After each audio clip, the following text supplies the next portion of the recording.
Camera on. Mic test. Mic test. Mic test. Check. 1, 2, 3. Mars! Ano nang chika natin dyan? Anyway. Humor aside. Straight to the point.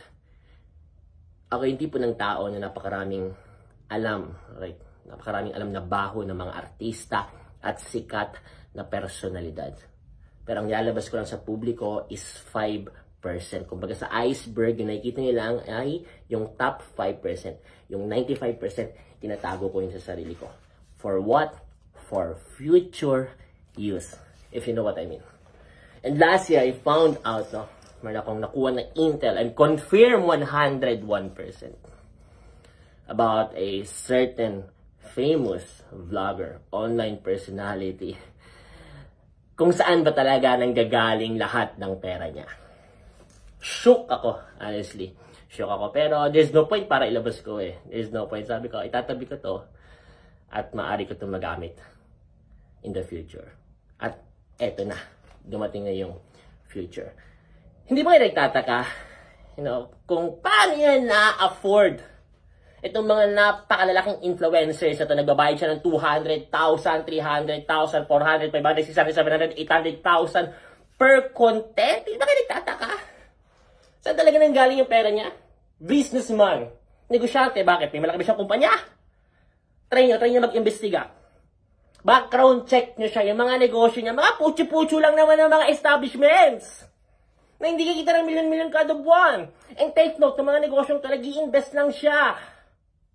Like 10% share lang siya, 20%, 30%, 40%. Dumaan ang pandemic, mga bars, walang income lahat. Pero bakit afford pa rin niya makapagbayad ng milyon-milyon sa mga influencers para lang sumikat, para lang mag-viral? How? Wala, patay yung negosyo niya eh. Wala naman talagang income. O let's say 30% share, kumita yung isang bar ng 200,000 isang buwan. Magkano lang yon? 60K. O marami pang bars, let's say, lahat na negosyo niya kumita, accumulated in 1 month, 500,000, 700,000. Pero ang pinamumudmud niya sa mga influencers, milyon-milyon kada buwan. So the big question now is, siyan, saan ba talaga nanggagaling ang pera, ang kayamanan ng taong ito? Ilang taon na siya? Matanda na siya. Going 50s na, 40 plus na siya eh. So, siyan ano yan? Life savings ba niya yan? Nag-abroad ba siya? Naging OFW ba siya? Inuubos niya ba sa mga influencers lahat ito? Ganun ba dahil matanda na siya? Going 50s, so meron ba siyang ipon? May mga property ba siya na sinasanla? Parang ipambayad niya? Sa tingin niyo, kung talagang pinaghirapan niya lahat ng ito, alright, buong buhay niya, sa tingin niyo, ganun lang kadali magsunog ng pera para per content, 400,000, 500,000. Pinaghirapan niya, life savings siya, ganun lang kadali. Hindi.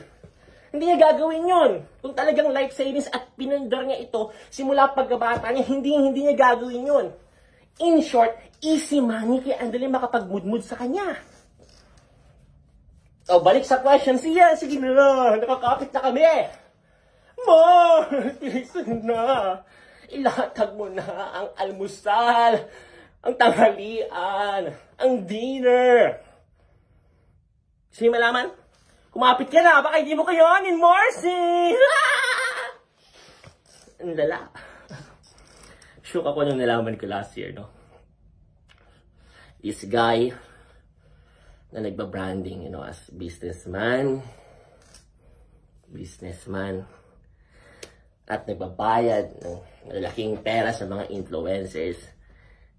This guy is a head, a mastermind, a leader of a credit card fraud and online scam syndicate. Yung mga sextortion, alright, na may mga dummy accounts, catfishing, alam niyo yung ganon na operasyon? Na nakaharap sa computer, sa laptop, nasa isang condo sila, nasa isang bahay sila, cubicle. Tapos may tatargetin sila online, sa Facebook, sa Instagram, and other social media. And after that, pag nag-send ng mga picture and everything, extortion nila. Magsasend ng pera. This kind of online scams, catfishing and everything, siya ay pinuno ng ganitong isang sindikato. Siya mismo ang may-ari, siya mismo ang nag-ooperate. At kaya kong itaya yung pangalan ko 101% sa info, sa intel na ito. Dahil nakumpirma ko mismo sa isang empleyado na kakilala ko na walang-wala na sa buhay at hinire sa kanilang operasyon. At na-assign siya sa credit card fraud department, yung nagko-callings. Sa condo kayo. Tapos magko-calling kayo, kukunin yung info sa bangko, yung mga numbers. Alam niyo yung gano'n? Tapos tatawagin, alright, hello, this is Christian Gaza, from BDO Anti-Fraud Department. Alam niyo gano'n? Sasabihin na, meron pong nakita kaming fraud transaction, blah, blah, blah. Tapos anong ending? Kukunin yung credit card details mo, i-input nila. Okay? Ipang-purchase sila online, then scam ka na, mga ordinaryong Pilipino ang binibiktima ng taong ito. Tapos kung magsalita ka, parang banal na anghel ka. Di ko matake eh. Tapos ginano mo pa yung kaibigan ko, let's say, sige, kampiyaw ko kay Zainab, no? Let's say na may bias ako kay Zainab. Let's say that. Pero, kahit hindi kaibigan yung tinira mo, kahit hindi ko kaibigan, kahit ibang tao, tapos lumabas ka, as very holy, santong-santo eh, gagawin ko rin to. Gagawin ko rin to. Ang kapal eh. Ako tinatawag akong online, scammer. Alam ng lahat yan, Sian Gasa scammer. Parang isa na lang yung Sian Gasa scammer. Ang masakit dyan, hindi ako scammer, ikaw yun. Negosyo mo to.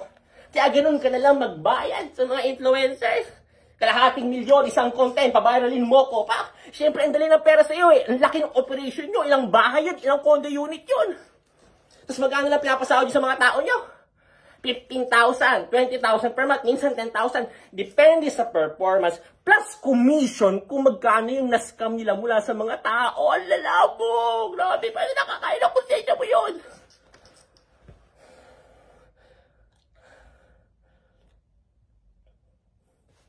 Yun lang. Ayaw ko na pakabahin. Alam nyo na ngayon kung bakit mayaman yung taong yan at ganun lang magbayad sa mga influencers. Yan ang negosyo niya.